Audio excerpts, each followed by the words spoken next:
Thank you. Everybody can hear okay? Okay. The Netwirker Cooperative. You'll notice that there's a couple of spellings. Well, networking, spelled with an I, okay, is different than networking, spelled with an O. Okay, my name is Chris Polster. Paul Palmer, who some of you may have met last week, is organizing this with me. We're founding members. And I'm going to tell you a little bit about my personal story as we get into this. First of all, I'm 65 years old. I've been working for 53 years. I'm a baby boomer. And I've worked for 13 companies in 8 different industries. And I've had 3 startups of my own. The first one being when I was 12 years old, when I opened my first lawn care and snow removal business. Printed up little cards at my print shop when I was 12 years old. And I've been in love with having my own business ever since. Well, life has happened to me like it's happened to many of you. As I look out in the audience, I see that there are many people that may be just like me, and there may be some people that are going to be just like me sometime. But life has really happened to me many times over my years. And I find myself at 65 years old, a little short of income and time for retirement savings. But I'm presently better off than 63% of Americans. You may have read the article. It came out a couple of weeks ago by the Gallup survey. Said 63% of Americans don't have $500 in cash to pay for an emergency need that comes up, like a car or urgent care. It's a big problem. And if you're following the political season at all, you'll notice that at least some of the candidates think it's a big issue. I happen to think it's the most important issue facing our country today. My particular challenge is that because I've been laid off so many times in my life, last time I was 61 years old when I got laid off, and I got laid off in 2011. And that was a pretty tough time to be looking for a job for anybody, let alone a 61-year-old. And I thought it might be just as easy to find a customer as it might be to find a job. Well, my current situation is I live on Social Security now. I officiate basketball and umpire. And I sell stuff, essentially, which sometime I'll talk to some of you about later. I compete for sales scraps because 82% of businesses, or 23 million people, are attracting 4% of the spending. That's an average of $57 per business for non-employee business owners. That's an IRS designation. By 2020, into a 2020 report, suggests that there will be 65 million non-employee business owners out there because companies just don't want to hire people anymore. And after doing my market planning and everything, that is what occurred to me. Now I'm dating myself because younger folks never invoked Batman the way we older folks did. But that's what occurred to me is, holy crap, what am I going to do? So the wheels start turning. How am I going to do this? Well, I started going out into the community, and I discovered that 80% of all new business is found by networking. 80% of all new jobs are found by networking. Networking is a big deal. Now, how many of you have been involved in networking companies before? The BNIs, the LaTips, just to gauge my audience. So, okay. So you'll know that's a $200 million industry. People pay about $500 a year to a corporation for the privilege of kind of doing what we're doing right here. And they pay another couple $100 for a facility, so $700. And I was sitting in a networking meeting one time thinking, because my networking group was 15 people, and I was substituting in a group of 50 people. I thought, well, what a deal. $700 that I pay for 15 people to network with, and these people are paying $700 for 50 people to network with. There was some kind of value considerations there in my mind. But it occurred to me that these 52 people were spending $700 a year and giving it to this networking organization. That's $39,000 a year this group of people was giving to this networking organization. And it just occurred to me, what if these people were going to give it to themselves? What would they do, these 52 people, with $39,000? And I thought about my church, who was renting twice as much space in an office warehouse. We were spending $24,000 a year to rent this space by the month. So I thought that's one of the things I would do with $39,000 is I'd get our own space, and do things with that. So I'm not going to go into that anymore. I'll let your imaginations run a little bit wild, but that's what I was thinking about. Oh, there we go. This is how I feel. I feel like I'm one brick in a pile of bricks, a pile of 23 million bricks just laying there. And that's 4% of the economy. This is 96% of the economy. Corporations, a solid wall. Okay, you can see that it's systematically organized, it's strong. A solution that I came up with that I'd like to try, and I'm talking to you about today, is what if we put our money into ourselves? What if we enter into that economic space of the 96% as entrepreneurs? What if we were to be a cooperative, working together, putting our money into ourselves? I want to attract 10 million partners. That's what a cooperative is, everybody owning an equal share of a business. 10 million partners, that's a lot of people. Putting in a little bit of money comes out to be a lot of money. Systematically and structurally organize these people, which is different than most cooperatives. Most cooperatives don't do that. Okay, members don't know each other. They don't even know who they are. I'm saying we should know each other. Okay, we should be buying and selling from each other in an organized, systematic way. We should leverage our advantages. We have a big advantage over corporate America. The advantage being that we're much more mobile. We can make decisions and change on a dime. Corporations can't do that. Okay, we can have personal relationships. Corporations can't do that.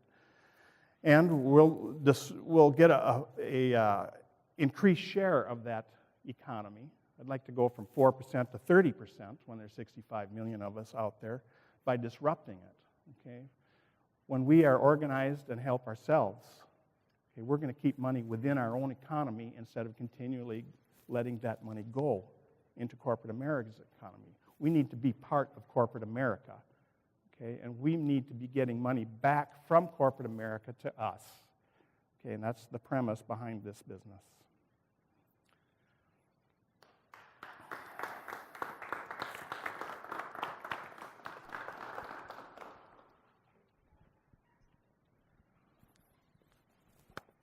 Thank you, Chris. We appreciate your coming out and giving us a little brief on your idea. Is it working? No. It's broken.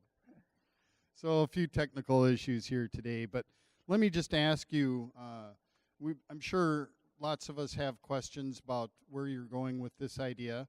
The first question we always like to ask all of our presenters is, how can this group help you out?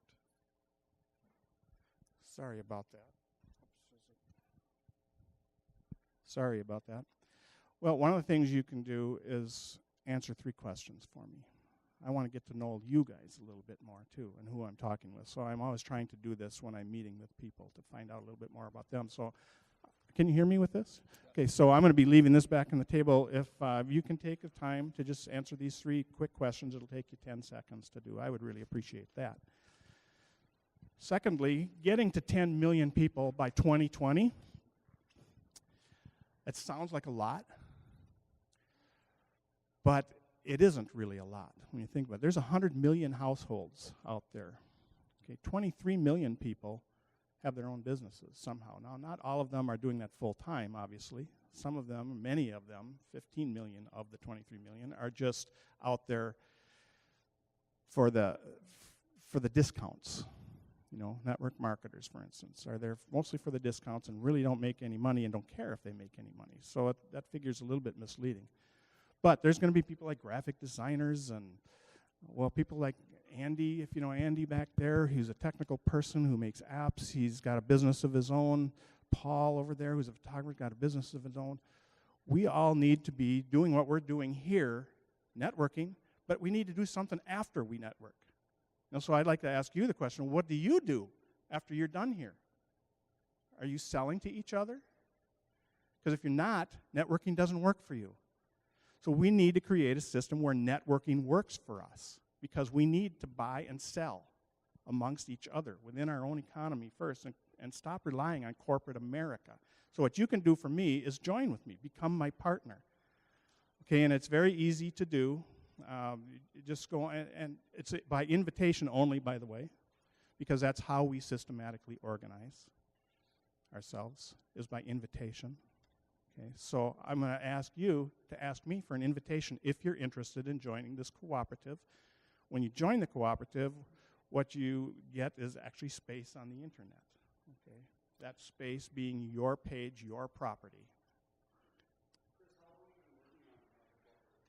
Well, this idea from concept to now, about 4 years actually, with all the research and testing and failures and successes. And I have actually, on testing bases, have gotten groups up to 48, 49 people very easily. And there's 2 strategies that I employ. One is break down the barriers to joining. Now, $700 to join is a big barrier, okay? What's that? Oh, I'm sorry, okay. Hi there. Yeah. Can everybody hear me? Good, good. So you continuously say about the big giant meaning of the corporate America and the B&Is, and yet you say that you want to become a 10 million plus organization.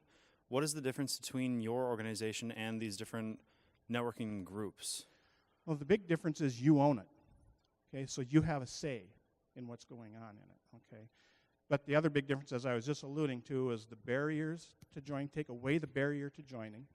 Okay, so it's free to join this at the moment, at least until it has enough value that somebody will have to pay to join. But right now, there's no value because there's no membership, you know, so it's free to join. Okay, and then the other strategy is take away the reasons to quit. In the big organizations, they have about a 40% attrition rate. Okay, so BNI, for instance, has 190,000 members. About 76,000 members will leave, okay, for various reasons. So they continue their growth now in America, the growth among LTIP, and I have a slide on this that I can maybe take you to.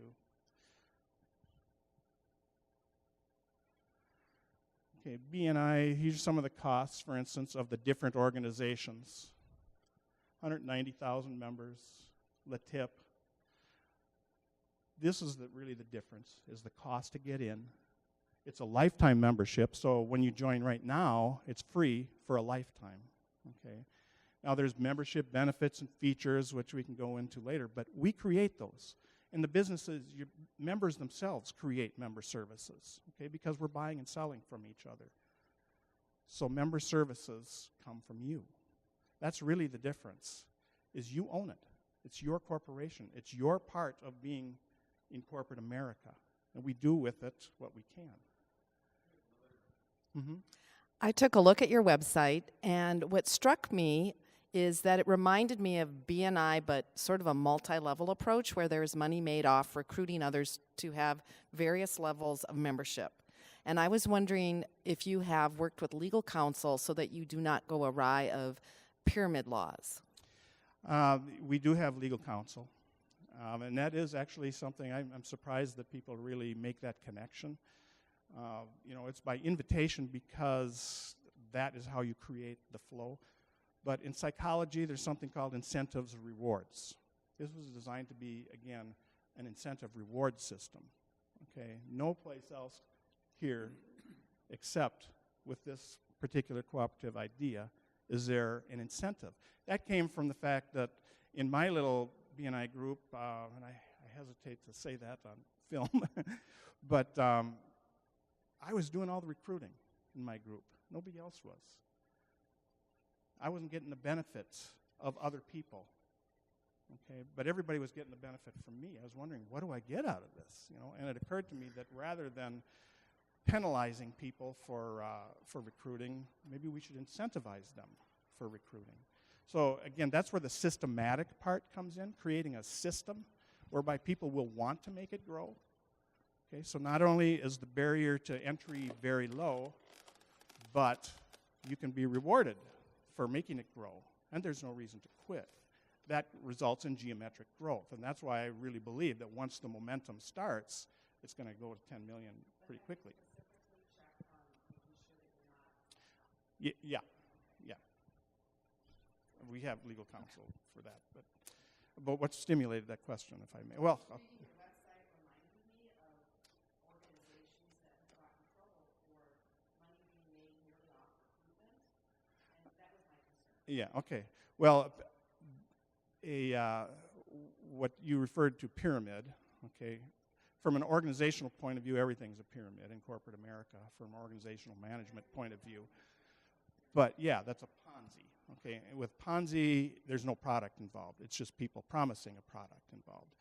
There was if you went to the website, you saw what the product was. It was a listing for your service, okay, for your business is the core. It's the mortar, if you will. The reason I had the bricks back there is because in the cooperative, the bylaws are the mortar that keeps the bricks together. And you notice that in the bricks, you've got one brick over two bricks. That's what gives it the strength, is the organizational structure, okay? So symbolically, that's the premise behind it. But yes, the simple answer to your question is yeah. Chris, I think we have another question. Yes. And this one actually dovetails off of yours. So the FTC definition of a pyramid scheme is that they promise consumers or investors profits based primarily off of recruiting others to join their program, not based on profits from any real investment or real sale of goods to the public. So we had discussed this before, and the question I kept asking you was, what is the thing? And perhaps like the core of the business that the system is built around. And I think that you can avoid a lot of these perspectives because this is like where I think many people's minds will go. If you focus on the fact that, correct me if I'm wrong, your business is making it easy to buy from other small businesses. Because if I want to support small business, I have to go out and do all this research and find the people who can do exactly the thing I need. And it's so much easier to go to corporate America because they spent marketing dollars to educate me about how to do business with them. So you make it easy to buy from small businesses and, buy local. And then a nice addition to that is the kickbacks for expanding the network. Is that accurate? I don't call them kickbacks. That might be the wrong word. Earned. You spend time doing something for your own company. You own this company, okay? You're an owner of it. That's really the premise that I want to get back. If I had 20 minutes, I could have gone through a lot of the things in my 6 minutes. If I could have done it, I would have. What I wanted to get across is the premise. You can't rely on corporate America. You can't rely on government to fix our problem. If you have the same problem I have, you are the only ones that can fix it. Okay, the public, the people that are affected. Because corporate America can't fix that problem for you. They wouldn't be corporate America if they tried. And government can't fix that problem for you. They're too dysfunctional to fix that problem for you. The only ones that can fix it are us. Really, the point of all this is, how can we work together organizationally? We have to compete for business. Simple as that, period. We have to compete. How do we compete as single-person business owners or micro-business owners? How do we compete with major corporations and bigger corporations that own 96% of the spending in this country? Chris, I know that you are looking for feedback on this idea. We encourage everybody to try to use the survey forms afterwards. But is there one more question we have time for?